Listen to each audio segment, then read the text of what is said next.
نعم. أمبنا ولني باب كما أنمغا باب الاستحباب ترك الترفع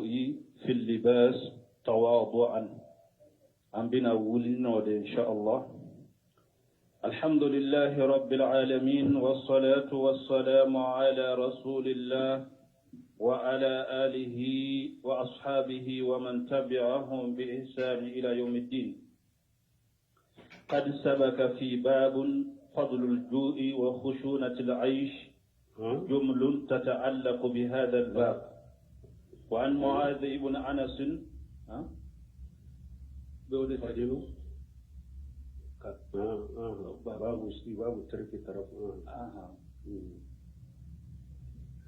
وعن معاذ بن أنس رضي الله عنه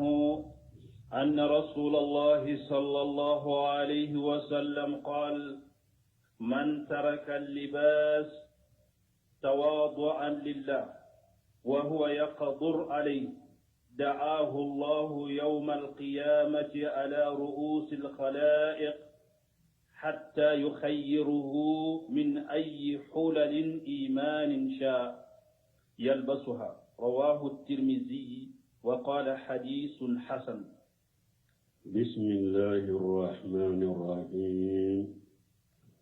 والصلاة والسلام على نبينا محمد وعلى آله وأصحابه وسلم تسليما كثيرا. سبحانك لا علم لنا إلا ما علمتنا إنك أنت العليم الحكيم. أستغفر الله الذي لا إله إلا هو الحي القيوم وأتوب إليه. اللهم انفعنا بما علمتنا وعلمنا ما ينفعنا وزدنا علما.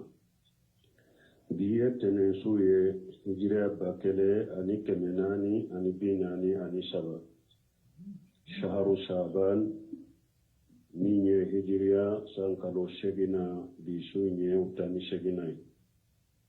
ميلادي نصارى كجاتي بافولا أني مغاني فولا سانكالو سبانا بيسوني ومغاني كلناي مبي باكو جيكورني غروفولا مسجد السلام كونو درسوا إمامنا النووي رحمه الله وكتاب كونو رياض الصالحين. باب استحباب ترك ترفع في اللباس تودعا. من بندا إميني كو أكانونندو fini munun korotalen do ko jugunu valeri kabo ka ulu doni toye yere majigi kama ko o kanunendo qad sabaga fi babi fadli al-ju'i wa khusunati al-aishi jumalu tata'allaqu bihaja. Bonda do temena bonna minna be kuma hada madenka nyanamaya chogomi ni degumbala ese kote degumena ko muyu fasamanta membola o bonda ni nanyo kona utemena okono. Wani Mu'adh ibn Anas radiyallahu anhu anna Rasulullah sallallahu alaihi wasallam karisamina Mu'adh ibn Anas malaka je kabwama wala kachire kisini nema baka qala chire ko man taraka libas tawaddu lillah ko chire ko ni mo minye fini do doni toy yere majidi alakama fini shebi yede wa huwa yaqduru alayhi fini shebi amoye biye ko fini shugun sakado fini korta lendo avaleri kabo ashebi ye fana kasa me yere de yo fini shugun doni toy yere majigi kama daahu Allah yawm al-qiyamati ala urus al-khalaiq ko ala bi wal qiyamah do damfim be kun ka qiyamah keneka hatta yuqayyirahu min ayyi hulal al-iman sa yalbasuha ala bi bilay ka swala lagara limaniya ka kompile nyuma min be qiyamah keneka limaniya aka kompile nyuma munum be aka pili nyuma munum be ala bi bilay ka swala qiyamah keneka ko kompile min kadiye ulula ikodo ni hadisa Tirmidhi hadisa yumbo wala hadisu hasanu ni hadisa sarahu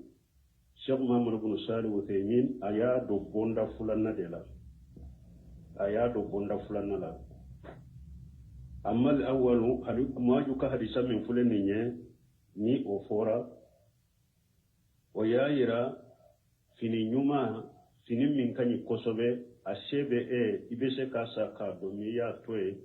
ka ire majidi wa haja ya anni anna al-insan idha kana bayna unas mutawassil lihal min nimbe jonka mogo ni ebe mogo chela mogo munun kala halaw be tamanche de la mogo munun do te fini majigi la wundo fini korotale fana tu kanna tamanche mogo de do ebe o mogo sugu de chela ala ye e fana ke shetigiye ebe sheka fini do ni mbaleri kabo utaye eko o fini korotale intoye ulu be fini munundo chamanche mogo nunu be fini munundo eko do puru inu kake fini kifili kelewune ani fili don chogo kele fasamanta bodela parce que beke sababu ye ulu fana te jo uyerela meni ulu ye chamanche mogo fini munu shebe ulu ye bebo de do ebe munyana ya mogo munu chela chamanche mogo de do bebe fini munundo bebe fini sugu munundo shebe bake ka fini valeri malau sa kudo min shete ulu ye abeke sababu ye ku fana dusukun kari ku je uyerela puro sababu la enu beka ke kelenye ni mwebe otoye ulu be fini sugu mununde ko do kire majigi baraji kunye ode baraji bila wala niya to yere majigi de kama me na ya sorofana ebe yuromi shetugu dama debe bebe fini nyuma ndum fini barele ma shebu ye bebo de do fana kata fini majigi le undo o fana mafo o fana be libasu suhra o be jate odela o fana aba ibake ka ire de yira ka yira fana barnendo jiala kateme uluka mana hada madin ko ni finu den to wala halala ni be mo chela shetigu de do bebe fini nyumande do fana ka fini nyumando ka faroko de kani na shebiye ka fini nyumando ka faroko de kani fana kana ta fini majigilendo ka ki da mona mo tobe chogomi numa fini do fini munun do ni haramu ya lendo uye fini munun do fini nyuma do ni ma haramu ya o shebe fana ye ko fini nyogona sa kana bo jama kela tobe chogomi ifana ko fini suguta sa ikudo inna allaha jamilu yuhibbu jamala pasgala che kanyi abe fenche ni defe ni hadisa min fule ka fo ni nyede ni be mo chela munu nye chamanche mo de do wo eka valeri be eka shebe uluka sheko be fini dola kodo o sheko te uluye wala eka uluka finu nyogona sa kudo yere majigi kama barajibu odela wode kanule barajibu odela me nibe nyanama ya munchela shede tigi de ya beye abebe fini nyumande do fini nyuma munu do fana ma haramu ya fana ko fini nyuma nyogona sa kodo bashi tikawla ala che kanyi da be fenche ni defe باب الاستحباب توسط في اللباس ولا يقتصر على ما يزري به لغير حاجة ولا مقصود شرعي. عن عمرو ابن شعيب عن أبيه عن جده رضي الله عنه قال قال رسول الله صلى الله عليه وسلم إن الله يحب أن يرى أثر نعمته على عبده. رواه الترمذي وقال حديث حسن. باب استهباب توسط في اللباس ولا يقتصر على ما يجري به لغير حاجة ولا مقصود الشرعي. باب من يقول لك قانونين دو هذا مدينة كتشمانشي فيني دونا كتشمانشي فيني دونا ولا يقتصر على ما يجاري به لغير حاجة ولا مقصود الشرعي. kana ewafin do mi ni sharia haju te min no be sharia ni sharia ka mawsuru te min nan ka doni haramu ya ko kuma to oka kadi samina ani amr ibn suwaib wa abi an jaddihi radiyallahu anhu qala rasulullah sallallahu alaihi wasallam qala ka cilen ko inna la yuhibbu an yara asaru ni'amatihi ala abdihi ko ala bafe na ye nema min ka ka jonka ba ka nema no ye ila hada ma de ni ala ye nema kiye nema yi a bara cogo min bambo silamiya ka sariya maqsudu kono la nyini kono kan nafolo bara ka nema bara o cogo masina la basiti ka ola ciiden ko ni ala ye nema ke mogoka a b'a fɛ a ka nema in no ye ila misali la ni ala ye seke nka dumuni ɲuman ka tobi ni ka denbaya ko do ka di ala ye ni se diriya ka dumuni ɲuman tobi ni ka denbaya ko do ka di ala ye ni nema keri ye nema no ka ye ila fini ɲuman ka ye nkanna ala ye nema kenye fini ɲuman ka ye nkanna fini ɲuman min ma bɔ silamiya sariya ka laɲini kɔnɔ n'a ma haramuya nko sa ko dɔn ala cɛ ka ɲa bɛ fɛn cɛ ɲini de fɛ ni ala ye nema kɛ mɔgɔ ka b'a fɛ a ka nema in nɔ ye i la nafolo de b'i bolo ni ala ye nema k'i a b'a fɛ ka nema nɔ ye i la nafolo in nafagati ala ka sira la fantanw balimasoro i ka ɲa u ma o ka di ala ye donc nin bɛ nema sugu ta ni dɔɔni nema de don ala ye dɔɔni de d'i ma ala b'a fɛ a ka dɔɔni nema a ka ye i la i ka kɛ mɔgɔw ka weleli kɛbaga ye ka taa ala ka diina ma i ka kɛ ala ka diina bangebaga ye ka mɔgɔw bɔ fili la ka mɔgɔw waaju ka mɔgɔw ɲamariya ka mɔgɔw bali ni dɔɔni de don ala ye nema min kɛ ye a kɛra dɔɔni de ala b'a fɛ a ka nema in nɔ ye i la e yɛrɛ ka jogo ni dɔɔni ye fɔlɔ dɔɔni in jogo ka ye e yɛrɛ la jogo ɲumanw ka ye e yɛrɛ la i ka jogo ni dɔɔni ye a nɔ ka ye e yɛrɛ la ani fana i ka mɔgɔw fana bilasira ka nasiha kɛ mɔgɔw ye donc ni hadisa bɛ nin bɛɛ ta nafolo nema do sawa dɔɔni nema do sawa a kɛra nema sugu ni ala y'a kɛ mɔgɔ ye ala b'a fɛ a ka nema nɔ ye i la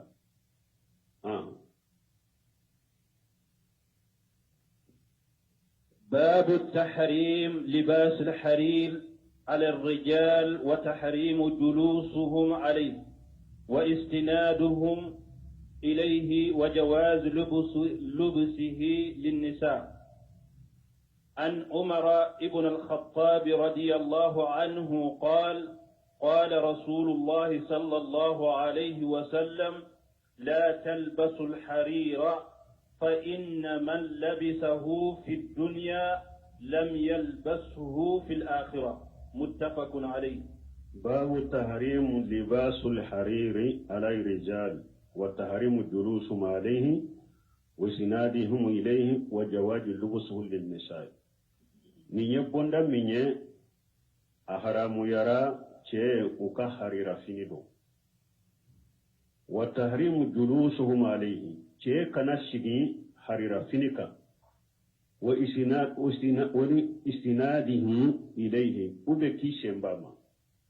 كحرير فيك كومي كونكرودونا كي شمباما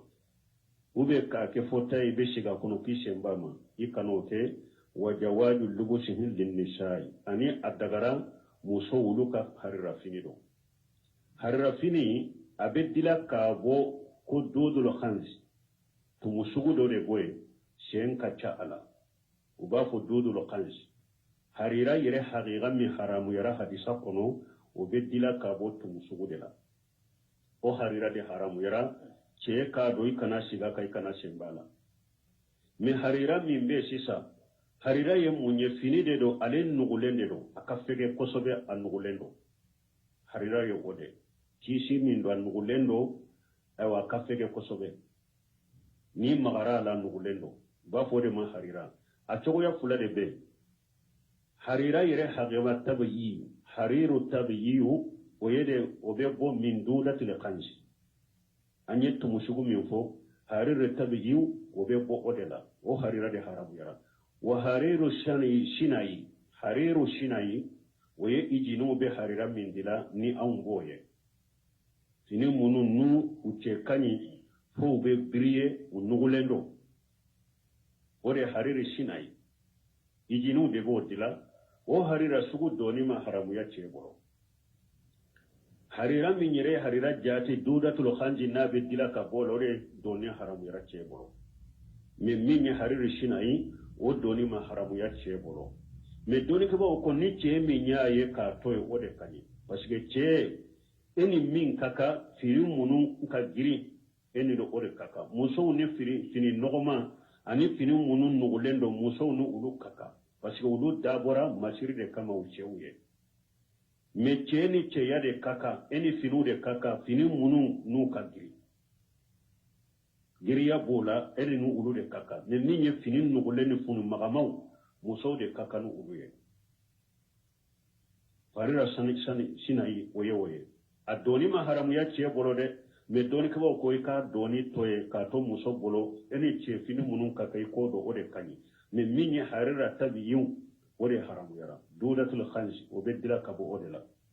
anana an umar ibn al-khattab radiyallahu anhu karisamina umar ibn al-khattab malaka je ka bama qala rasulullah sallallahu alaihi wasallam qala ka ciden ko kisini nema baka la talbasu li harira ciden ko kana harira akano do cewu fa inna man labisahu fi dunya lam yalbasuhu fil akhirati ciden ko cewoce ni eye harira fini do jiya kono lagara ita do de lagara ite harira fini koni do o lagara ita do don ko ka kuma fula ite do arjanna de kono parce que arjanna de wala ko libasu fiha hariru ala ko arjanna de o ka fini arjanna kono hariri fina wudi do bonni afora konni eye harira fini do jiya kono ko lagara ita do o kore munye o ite do arjanna kono ko parce que arjanna de ka finu ye harira de na fora ko ite harira do lagara o koro de ko ite do arjanna kono do ko ayi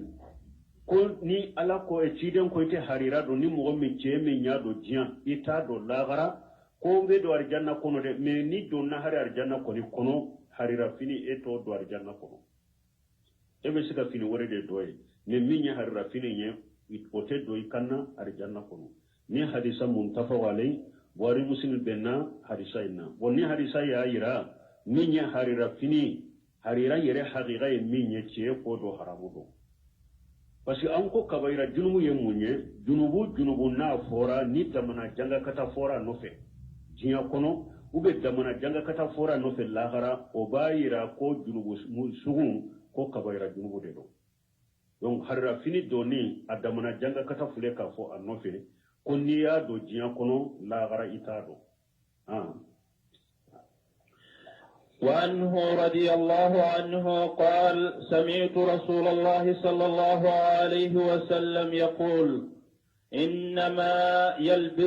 إنما يلبس الحرير من لا خلاق له متفق عليه وفي الرواية للبخاري من لا خلاق له في الآخرة قوله من لا خلاق له أي لا نصيب له. وأنه رضي الله عنه كرسمنا عمر بن الخطاب ألك جيك بوما قال سمعت رسول الله صلى الله عليه وسلم يقول كو علي مچيدم بافو إنما يلبس الحريرا من لا خلاق له كو چيدم كو مغد به حريرا فيني دون ني يروتي مغمين مي لا غرا مغد به حريرا فيني دون ceedo be harra firu ni yorote mo min yalla gara ni hadisa muntafaq alay wa fi riwayati li bukhari man la khalaqa lahu fil akhirati anana bukhari kanna chogola ni yorote mo min yalla gara o de be harra finido o be anya harira sugu min fo harira haqiqa min fo ce bodo kon ni nya harira haqiqa de ci de nya harira mi haramu de fule min ye e ya do i kanna jiya kono ni yoro ti yalla gara ni yoro make mo mi yalla gara be do arjanna wa abada ite do arjanna o be do ko do ka kuma sabate ante mina kuma fula minna ni ciden ko ni mo mi nya do jiya kono ita do lagara ko ite do arjanna kono de o bu ka kuma sabate ni yoro make yalla gara o kore ye munye e sente arjanna do ni la donc ni ya yiranna ko harira fini haqiqa الدنيا حرام يجيبه وقوله ما لا خلاق له أي لا نشيب له وعن أنس رضي الله عنه قال قال رسول الله صلى الله عليه وسلم من لبس حرير في الدنيا من لبس الحرير في الدنيا لم يلبسه في الآخرة متفق عليه. وأن أنس رضي الله عنه قال سمعنا أنس ملك جيكبواما قال قال رسول الله صلى الله عليه وسلم ولك تشيدن كوكسيني نما باكا من لبس الحرير في الدنيا تشيدن كوني مغو حرير فيني دو جيان كونو لم يلبسه في الآخرة تقول لا غرا إيكوني تادوي ni hadisa fana muntafaq alayhi buhari muslim benna hadisa ina ni hadisa ani umar ibn khattab ka hadisa be kalaje ni mogo ye harira fiu koni do jian kono harira yere haqiqa ye minya amma fo harira munum be dila ijinila an ko du sentala udute harira ye munu haramu yara me ni che yutoye akani ne harira min be bon dudul khanjina ni yo harira yere de do yere la e yere ba do fana ko atebbe yomali kiyama do harira fini eta do ikanna imma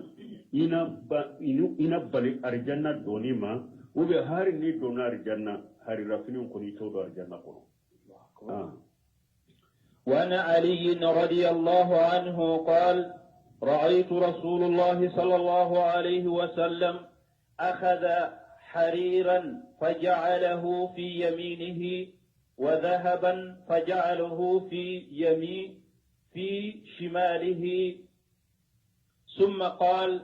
إن هذين حرام على ذكور أمتي رواه أبو داود بإسناد حسن. وأن علي رضي الله عنه قال سمعنا علي ملك جيكبواما قال رأيت رسول الله صلى الله عليه وسلم أخذ حريرا فجعله في يمينه وجهبا فجعله في شماله وجهب فجعله في شماله يارو روايتي في ذكر أو في ذكر يا رواية تونيا لاجي حديث ورولا علي بن أبي طالب كوكوتشيله فجعل أي حريرا منا أكننا كسنو منا النمنا أغجى حريرا فجعله في يمينه وجهبا فجعله في شماله أي حريرا من أنا كنين بلوي كسنو من أني أنمان بلوي ثم قال وكف تيرنكو إن هاجين حرام على ذكور أمتي تيرنكو نيو فلا فلا نونو حرام يران كم من تون تشومانوكا كم من تون تشوكا مانا حريرا حقيقة الدنيا حرام يرا ciden kam mantou cemauka sanu fana ka bolola nege do ube sanu bresoli ube sanu ceni mana ce fana ka yire masirni sanu ye haramu do ciden ko nin fula o haramu yara kam mantou ceuka na adagara u kam musouye o bena nyefe وعن أبي موسى الأشعري رضي الله عنه أن رسول الله صلى الله عليه وسلم قال حرم لباس الحرير والذهب على ذكور أمتي وأحل لإناثهم رواه الترمذي وقال حديث حسن صحيح. وعن أبي موسى الأشعري رضي الله عنه قال سمعنا أبا موسى الأشعري لك جيكبواما أن رسول الله صلى الله عليه وسلم قال ولا كتشيدو كسيني نما بكاكو حرم اللباس الحرير والذهب على ذكور أمتي كتشيدو كحرفيني دوني أني سنو دوني نونو حرام يرى نكم منتون تيموكا وهل لإناسهم من ودغرا نكم منتون مسوموي مسو دابورا كامسري أتشيدي muso be se ka harira fini do a ce nye koro adagara muso aka yire masirini harira e kodo adagara muso chogo bela aka yire masirini samwe chogo bela a bolona nego a barasoliyo a cene lama yo aywa asanu nyi lama o adagara muso kan nimbe ka ce nimba ka doro aka dogo wati chewla no ni muso ya yere masiri sanu ye cogo adagara Sheikh Albani ka kitabu kono adabul jafar ale de ba fo jahabul muhlaqa ko haramu yara muso bolo ko sanu woro lamado sanu borola negew uga barasulama ni adira la komi oro ko doni haramu yara muso bolo Sheikh Albani boka nyani doni ke ba toma be wala doni ke ba toma so oma ni hadisan nunun koso sanu koni dagara muso cogo bedela cide ma adon cogo ni don cogo boyona waya qataw ye shegum bolo o yorola jahabul muhlaqa ko o doni haramu yara muso bolo o ye qataw ye ewa awun te se kale ka qataw yara mi anyogona doni ke bagaw ani hadisa sahalun o ya yira o ye qataw ye parce que hadisa munun fulen ni nyoma sanu don cogo bo sanu don cogo la cide ko de doro akon minya harira ni sanu nunu haramu yara nkam manton cemauma adagara muso mawye adagara musoka harira do adagara musoka yere masiri misanwe abolona ne udagara buno semino be tembi huke bolona ne go sugu do be muso bolo o ba fo ma ko dugula tu o bolona ne go sugu mariashi do ni ewa muso na che tara mariashi de la o bolona nego sugo aba do nyogo mbolola ni o bolona nego sugo do ye sanuye ni o de ye sanuye adoni haramu yara che ka do ka fon kamarashi donde do sanu bolola nege dugula mimbe dila ebe do de muso bolola muso be do de e bolola ni sanu de do haramu yara e che ka do e kana do bolola kele bo muso yere ta sanu doni dagaraye sanu bolona legen dagaraye min be do bolon kono min be yake barasoli a dagara muso ka sanu bolona lege do ne dugula min fuleni nye bolona lege sugu min fuleni ne na ya soro du sugu na siri do de ba nufe abe haramu ya muso yere kanu oye parce que mariage ka bolona lego munu fuleni nye nungu do nyogo bolola adu sugu na siru be do bolo ko ka bolona lege nto furu nyogoma fula ka bolon koni mula ko aka kanu be nyogona ko me na tunu na doro kele be do ari nyogonje ni o hakarina sugu bala akera komi tamaima komi sebendiro ni hakirina sugu bala te daga muso ka don nen kade atoy Sheikh Albani be do wore faraka ni nasara la dege bala na ya sorwa nasara la dege de do atara nasara de no fe nasara la dege de do atebe ikado nini hakilina fula yarala anko ce koni ta te daga ce ka sanu bolon nige do bo muso ta sanu bolon nige daga me akana soro ikana ke kafiri la dige kama kele akana soro ni dusukuna siri wore ba no fe na ya soro dusukuna siri wore be ba no fe ka to ibolola ikanu be ce na me na tununa dongodo ikanu be boy ce na be kele wotebe adoni tebbe ni hakilina ka وعن حذيفة رضي الله عنه قال نهانا النبي صلى الله عليه وسلم أن نشرب في آنية الذهب والفضة وأن نأكل فيها وأن لبس الحرير والدباج وأن نجلس عليه رواه البخاري. وأن حذيفة رضي الله عنه كرسمنا حذيفة ملك جيكابوما قال نهانا النبي صلى الله عليه وسلم أن نشرب في آنية الذهب والفضة كوتشيدا نيامبالي ني سانو منا أنكنا ميا كونو ورجن من أنكنا ميا كونو أنكنا ميا كونو وأن نأكل فيه أنكنا دمونيكا كونو فنا وأن لبس الحرير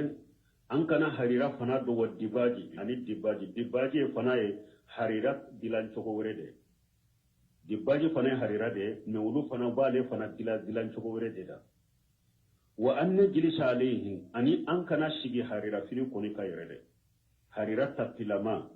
ka harira ke dilaye ka pense ka shiga ka shi kana te chebolo o min fulen nye ka dumuni ke ka mi sanu minan konani worije minan o haramu ira chenu muso bede bolo hari muso iye kera sanu tige chogo kana mini sanu jifile kana mini worije jifile ikera se tige chogo muso do cheo de kera se tige chogo sanu mina kana ake dumuni mina ye ka dumuni ka kono warije kana ke dumuni mina ye ka dumuni ka kono o ye cɛ ni muso bɛɛ ye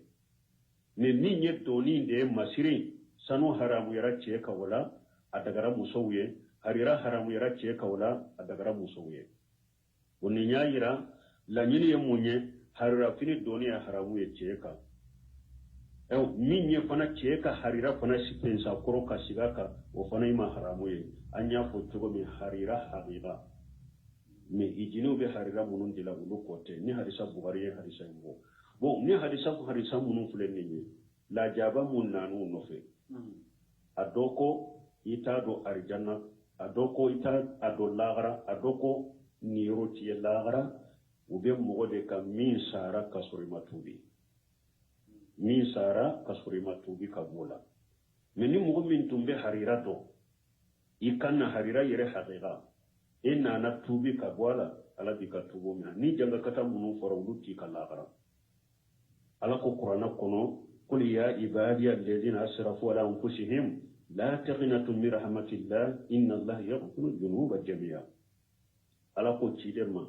a fɔ n ka jɔnw ye minnu dan tɛmɛna u yɛrɛw kan ka junubu caman kɛ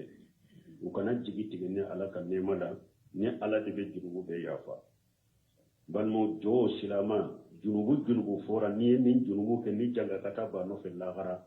o ye de n'i ma tubi ka bɔ a la mais junubu i ka ɲɛnamaya la n'i tubira ka bɔ a la diɲɛ kɔnɔ lajaba minnu b'a nɔfɛ lahara o t'i sɔrɔ hali ni tun b'a kɛ ka kɔrɔ ni tubira la bɛ ka tubu mina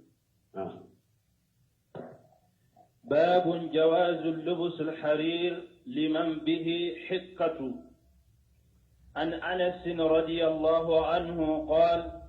رخص رسول الله صلى الله عليه وسلم لزبير وعبد الرحمن بن عوف رضي الله عنهما في لبس الحرير لحكة بهما متفق عليه. باب جواز لبس الحرير لمن به حكة. نمبولا كو أدغرا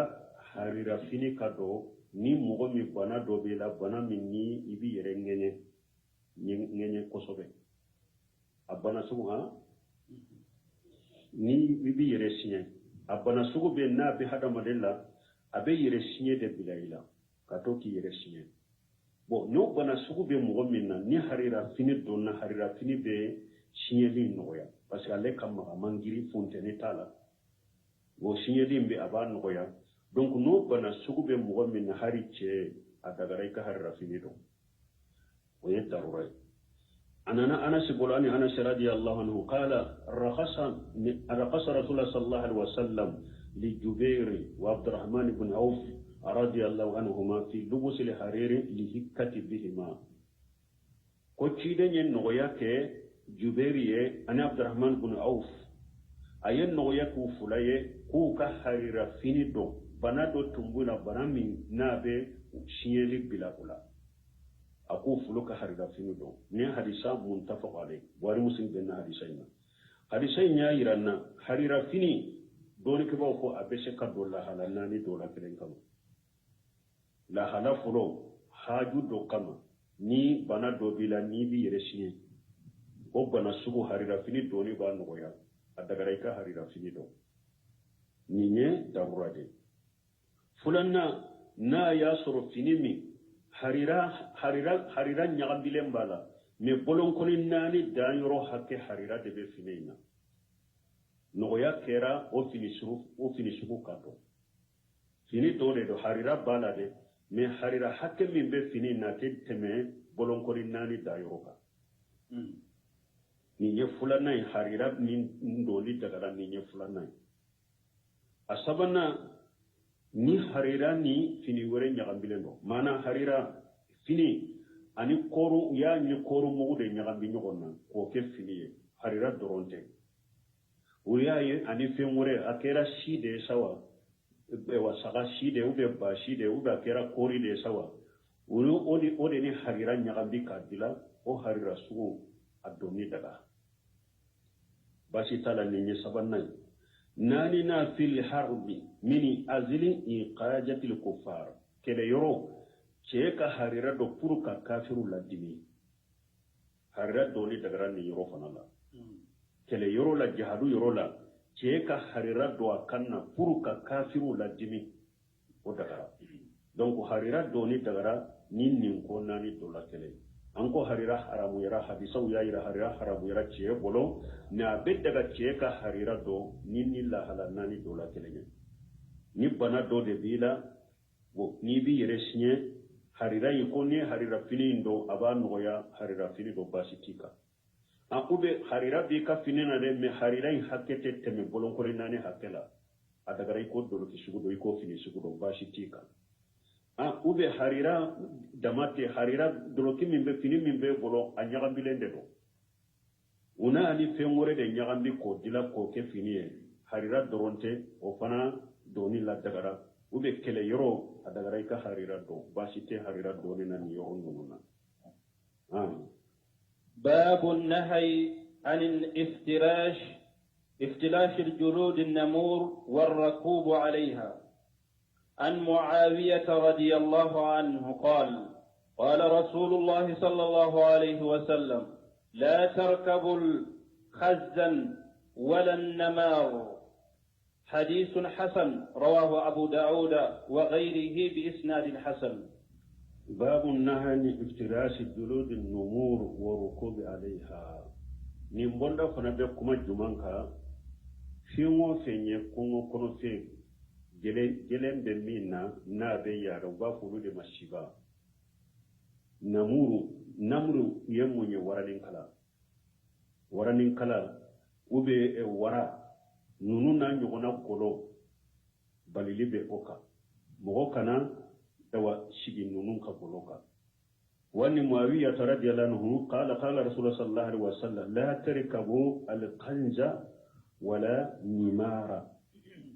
ciden ko akana yele kanja golo be do nu ba bo warala ube nimaru ewa waranin kala golo kan nunun dila ku ke fenye ku kuda aka souka uba ka faruka ka shiguka ciden ka kanoke akana yele ningolo suguka parce que fengo fe gele de bala abe yada usogo duniya haramude min fana sogo duniya haramuye hari na kantigre na tesika du o golo kabara kenai haramudo mana waranin kala golo kanake dro kiye waranin kala golo kanake dro kiye kanake ewa dilanye nibe shigaka kanake fenye niba ado ikaye nan ka fenka kirike ka shigaka wara fana ka golo bo chogola fengo fengele mbala abe yada nyugonka na sogo haramu yara kaka golo fana itilije kake drokiyo ube kake dilanye ube kake fenye ka yela ka tebe ugolo ye haramu ye ube kake samare atebe wara golo asamara la mawu ube wara golo no bo ke portofio ni ceinture ni fenye nonu silama sarate suma ube fari golo munu fuleni no bo dila go fe portofio ni fenye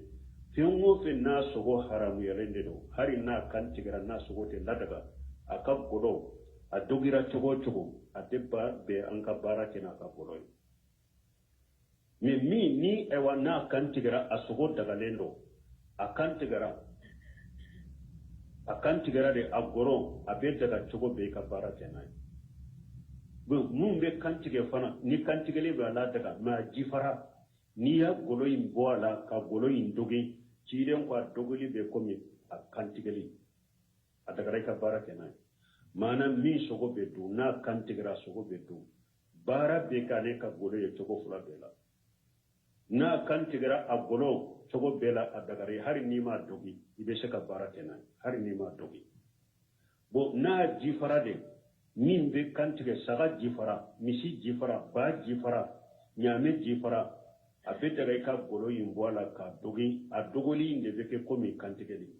abetaga ka barake na ni akantigera na sogote daga o golo ate daga ka barake no mo kanu ke drokiye yi kanu ke finiye yi kanu ke dilaye ko be shigaka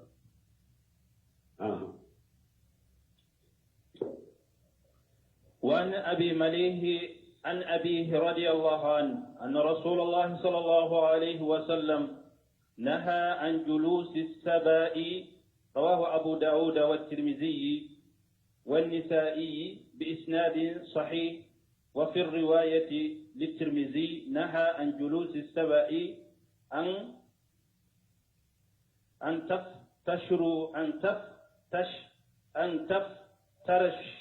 تفترش عفوا، جزاك الله خير. وأن بالمليه أن أبيه رضي الله عنه أن رسول الله صلى الله عليه وسلم نهى عن جلود الشباء. كارسم نبي مليه ما كبوا فمالك جي كبوا كوتشيل نيامبالي عن جلود الشباء. شباء يموني نجلم بفيمو فينا نابي يادا نجلين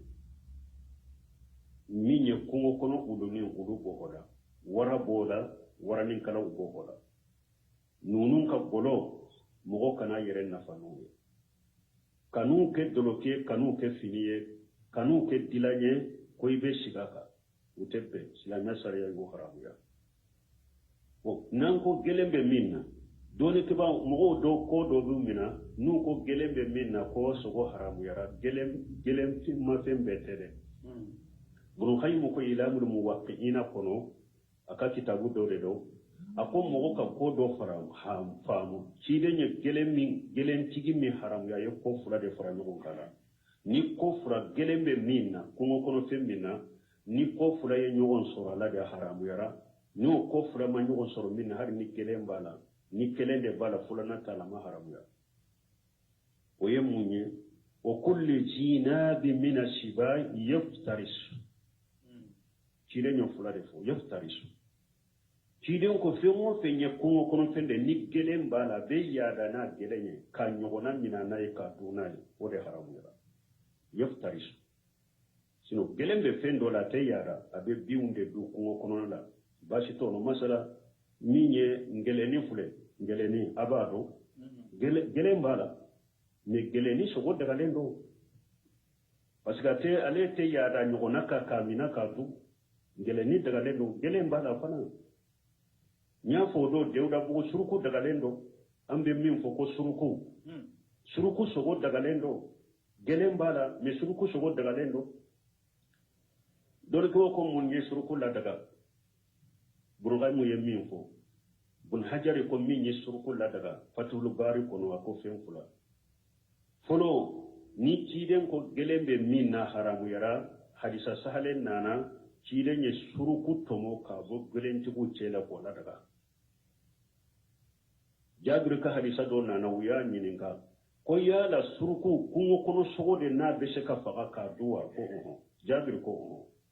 do ya nyininga ko suruku bese ka faga kungo kono sogo do wa ni mo bese ka faga ko akon ka duwa ako hu adu ako iyen ni me Chile na wa ko betru mi dikono jabir ko ne ya me Chile na ako suruku ye sogo de afaga ikadu abedu bo ko hari ni gelem be suruku la bo ni ciden ko asogo dagara ka faga ka sogo du ciden nyale kere ya ka bo gelenti ucela ale dagara kele bo fulana ko gelem be suruku la me ko me suruku te ya gani aka gelenye na ma torode ni kungo ye suruku minade abese ka femmina ube niye suruku degude ya bese ka yadika sino suruku kan la date ka yada komi warabe chukumi ورأت إمام نصافة يقول لك وقت نتارا هيج مكة كصفا ومروة سجود تنبه كسرق سجود تنبه فيره donc gelen tigi mi haramu yara aka do ka famu ni ko fula ye nyogon suala gelen bala abe yara na ifana komi wara nunun wara ni kala ube togomi nunun de haramu ye awo o ka godo fana ka barake nuye ku ke finiye ku fenje ka sigu ka haramu do silamiya sariyala aha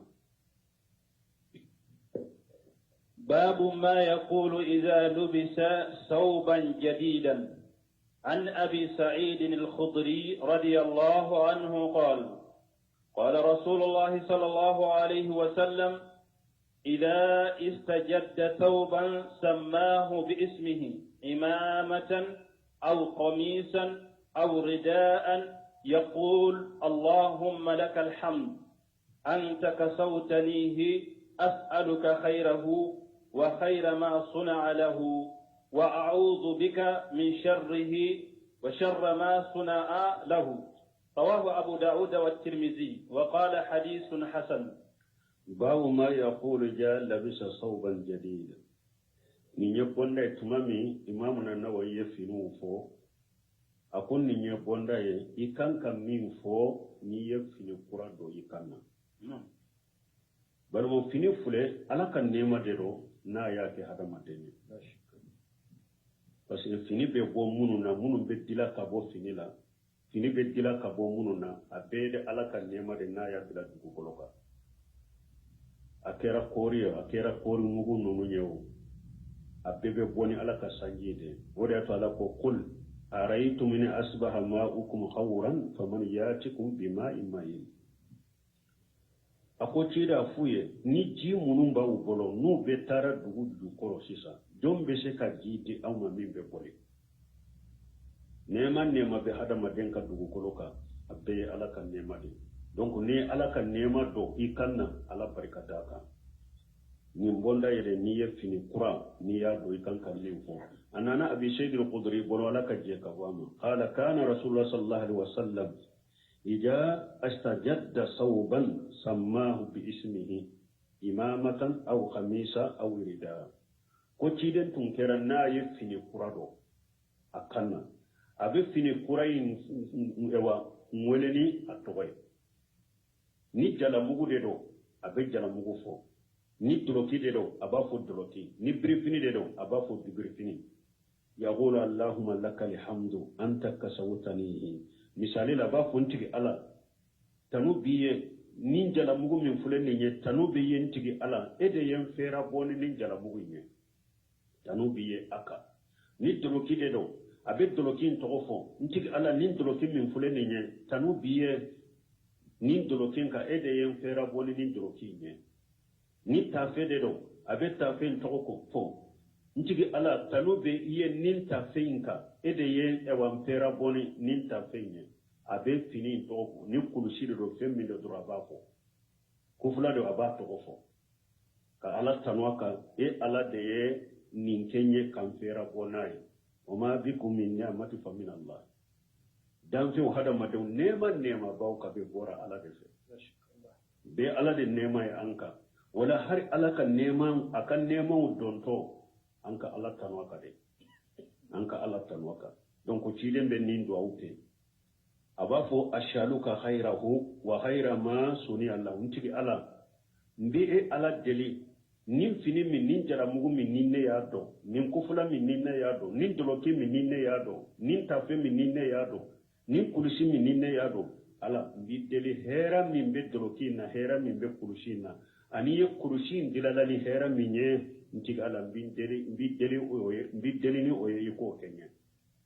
hera min be finina ani fini dilalani hera minye iko kenya bo nyini ala fe parce que mbal mu hada ma de fini do be ibado ala be fini do liki ma hera yi aw wa auzu bika min sharrihi wa sharri ma suni Allah ntiga ala mbi tanga nyini fana nin fini min ninne ya do jala mugu do kufula do doloki do ewa kulushi do tafe do dirifini do ntigi ala nin fini min fule nyinye mbi tanga nyini tora min be fini na ikin kisi fini tora ma fini ndilala ni tora min ye fana ikin kisama ciden be min do fo balma hera be se ka soro fini o dola fini do fana ibe se ka do kon guno semino ba fo sarahu la togo ebe se ka fini do ikanna fini tasuma ba kummina ebe bo min kalama tasuma be fini yire mina ka e yire jale ka fara fini nga o be se ka te ila fini ndo be se ka ke hada maden kana e yire bi ka boli fendo ka ibe ka moto do ka e ka fini yoro do be ta bila chenila abe mbele ke ila fo ibe sa jala mugu be se ka ke mogo kana e ka jala mugu kundo be fona be ta do mo ka moto senila abe mbele ke la fo ka ti sere mogo bi su dale so e o chaman kera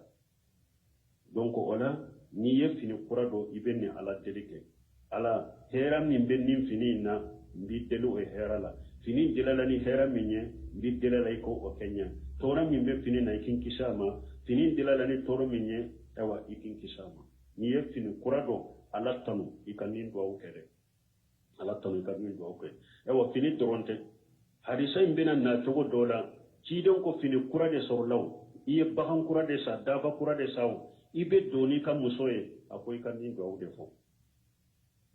hari im muso sumi ika su folo i don folo ika muso kan ni be donai du'a min kan ka fo nin do do allahumma inni as'aluka khairaha wa khaira ma jabalatiha alaiha wa a'udhu bika min sharriha wa sharri ma jabalatiha alaiha nin muso de do iba le ta fo nin tokola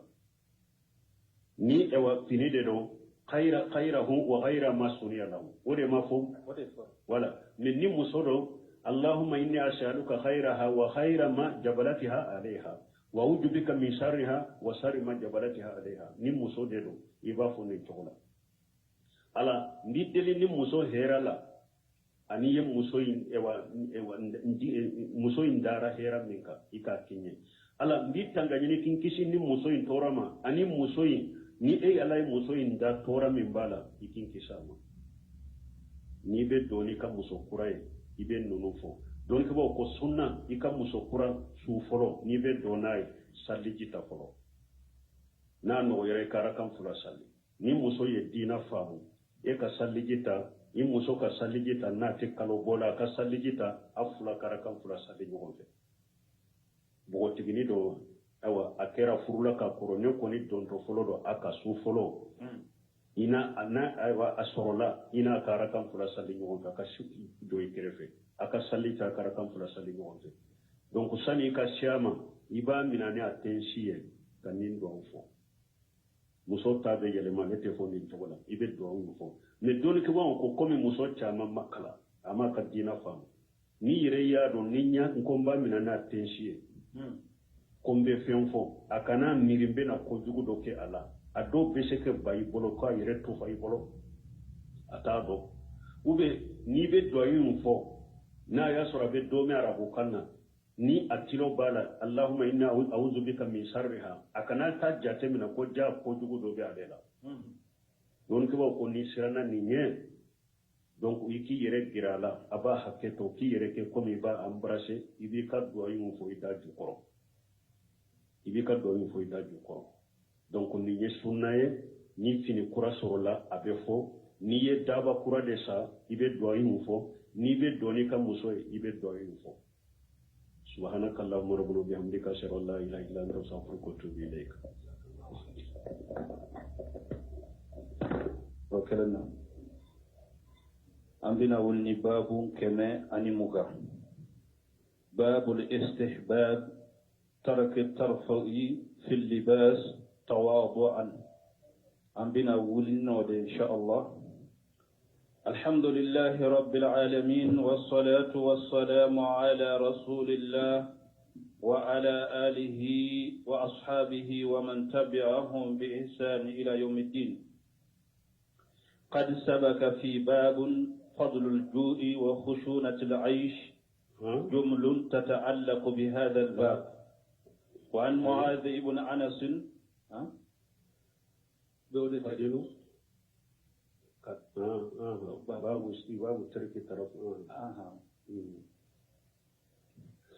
وعن معاذ بن أنس رضي الله عنه أن رسول الله صلى الله عليه وسلم قال من ترك اللباس تواضعا لله وهو يقدر عليه دعاه الله يوم القيامة على رؤوس الخلائق حتى يخيره من أي حلل إيمان شاء يلبسها رواه الترمذي وقال حديث حسن. بسم الله الرحمن الرحيم والصلاة والسلام على النبي